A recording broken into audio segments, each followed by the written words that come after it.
We should therefore expect a much sharper increase in the next tariff adjustment, which will fully reflect the higher cost of fuel. The regulated electricity tariff, which most Singaporean households pay, increased by 2.1% to about 27 cents per kilowatt hour for the second quarter of 2026. The increase is modest relative to the spike in fuel prices. But that is because the tariff is based on fuel prices from the first 10 weeks of the preceding quarter, from January to middle of March. That means only a small portion of the recent surge in fuel prices has been captured in this tariff adjustment.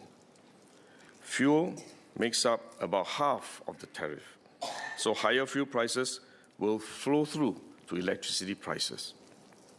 We should therefore expect a much sharper increase in the next tariff adjustment, which will fully reflect the higher cost of fuel.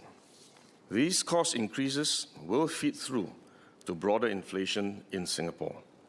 We had earlier forecast CPI all items and MAS core inflation to come in at 1 to 2% in 2026. However, the Middle East situation has driven up global energy and commodity prices, which will drive up global inflation. Consequently, we now expect Singapore's overall inflation for 2026 to be higher than earlier projected. If the conflict is protracted, higher inflation in our source markets could also lead to further increases in import prices over time. These pressures will be felt by households in more expensive electricity, transport, and daily necessities. Lower-income households will be more affected as a larger share of their spending goes towards essentials. MAS will take these developments into account in its upcoming assessment of the inflation outlook, which it will release on 14th of April.